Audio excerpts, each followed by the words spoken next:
දන්නවද ඇයි අහස දවල්ට නිල් පාට වෙලා හවස් වෙනකොට රතු පාට තැඹිලි පාට වගේ වෙන්නේ කියලා? ඉරෙන් එන ආලෝකයේ තියෙනව පාට 7ක්. දේදුන්නේ පාට 7ම ඉරෙන් එන ආලෝකේ තියෙනවා. මොනවද දේදුන්නේ පාට? රතු, තැඹිලි, කහ, කොළ, නිල්, ඉන්ඩිගෝ, වයලට්. ඉතින් මේ ආලෝකය වාතය එක්ක එකතු වෙලා තමයි විහිදෙන්න පටන් ගන්නෙ. එතකොට වාතයේ තියෙනවනේ පුංචි පුංචි අණු.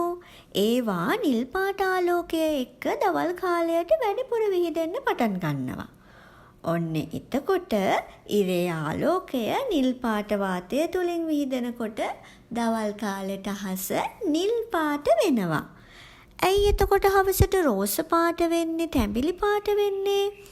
හවසට ඉරේලිය වැටෙනකොට ආලෝකය දිගින් දිගටම වාතය හරහා ගමන් කරනවා. ඔන්න ඕක නිසා වැඩිපුර විහිදෙන්න ගන්නවා රතු තැඹිලි වගේ පාටවල්. එතකොට හවසට රෝස පාට, රතු පාට වගේ පාට මවන්න පුළුවන් වෙනවා හවස අහසේ.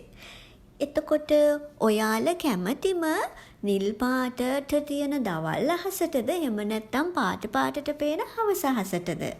ඔයාලා ෆොටෝ ගහලා තියෙනව නේද ලස්සන අහසේ? එහෙනම් අපිට කමෙන්ට් එකක් දාන්නකෝ ඔයා ළඟ තියෙන අහසේ ගත්ත ලස්සනම ෆොටෝ එක.